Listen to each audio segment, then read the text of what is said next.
If you've ever asked yourself, can I write this off as a business expense? This video is your shortcut. I'm breaking down the simple framework to know whether a purchase is a legal deduction 99% of the time. I'll show you how to stop guessing and start knowing without ever touching the tax code yourself. And if you don't know me, I'm Jasmine DiLucci. I'm a tax attorney, CPA, and enrolled agent. And I started studying tax law in high school. My day-to-day is actually running my CPA firm and my tax law firm, but I started posting on social media and created a free tax law community after a decade of practicing tax, because real tax help with actual tax law should be available to everyone. So let's dive into my 3-step framework for determining whether expenses are deductible for your business, okay? So first, you will look at, do you have a business? To state what is hopefully obvious, you must have a business based on the tax law definition of a business to have a deductible business expense. Second, are your expenses non-deductible startup costs, okay? You want to know what this is to do everything you can to avoid having your expenses fall into this category.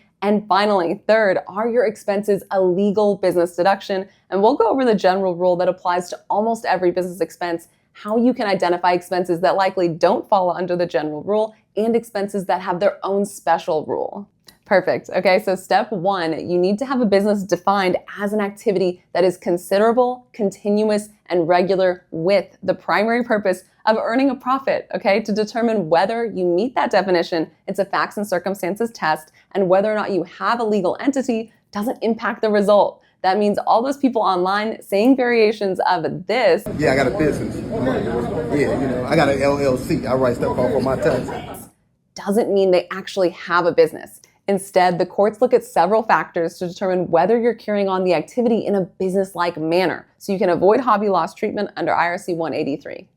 The factors include, how much research did you do before entering into business? How much experience do you have in this area of business? How much time are you spending on the activity? How do you react to losses? Do you make changes to create a profit, or quit the activity if you're not making a profit? Which honestly is what a business owner would do if they entered into an activity for profit and can't make a profit.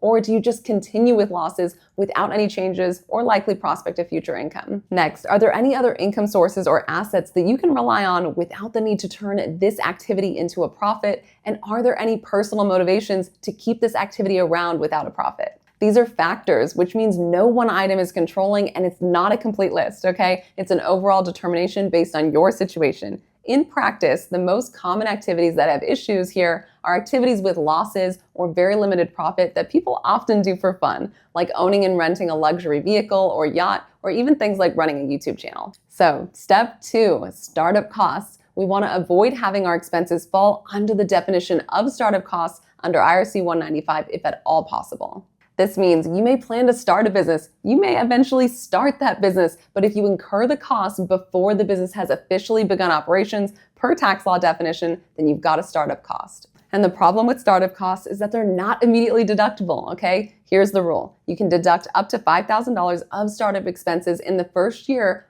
only if your total startup costs are under $50,000, and then anything over $5,000 gets amortized, which means it is spread out across 15 years. So if you spend $20,000 getting ready to launch, you might be stuck deducting it little by little, even though the money is long gone. And that is why the goal is to delay those expenses until after your business has officially started, if at all possible, so they're deductible right away as operating expenses. The IRS isn't looking at your LLC filing date, they're looking at when you actually began offering goods or services to customers. The best way to have proof that you started offering goods and services to customers is to actually begin receiving payments from customers. So you may want to pull that date forward to begin writing off business expenses legally. Okay, finally, step 3. This is the big one. Once you have a business that has begun operations, you can now start writing off business expenses. Here's the general rule. And if you've heard any code sections quoted on social media, it is probably this one, okay? IRC 162A, which gives us the foundation. You can deduct all ordinary necessary expenses paid or incurred during the taxable year in carrying on a trade or business. Now, ordinary necessary expenses are interpreted broadly by the courts, but that doesn't mean you get to decide on your own what qualifies. The IRS and courts look at industry norms, intent, and how the expense directly relates to your business, okay? Not how creative your reasoning is. Here are the most common legal limitations on deducting expenses under 162A. And the first is personal items, okay? Social media may love these, but tax court does not. Personal items for your physical body or ones that are at a high risk of abuse are almost always non-deductible. Think about haircuts, clothing, jewelry, gym memberships, contacts, doctors, and food. And that's still the case even if common sense would tell us they really are ordinary and necessary for someone's business. For example, you're a personal trainer, and honestly, most people would agree it's ordinary and necessary for a personal trainer to be in shape, right? You'll need to eat healthy, look jacked, be styled in fitness clothes, get a nice haircut, and the list could go on and on and on. And that's the problem. It is ripe for abuse. Tax court knows that we have 162A allowing ordinary necessary business expenses, but they also know that we have 262A disallowing the deduction for personal expenses.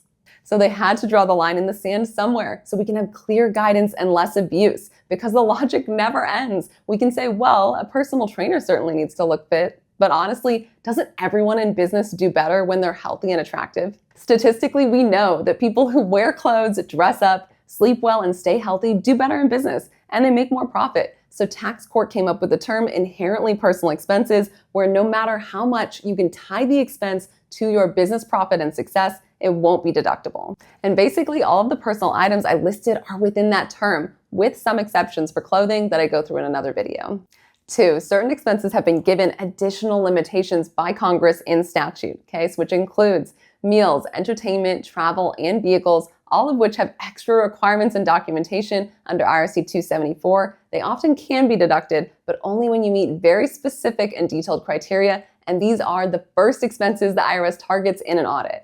There's also inventory and R&D, both of which usually required to be initially capitalized on the balance sheet with some exceptions, okay? And while this isn't an exhaustive list, this covers almost everything most business owners will run into day to day.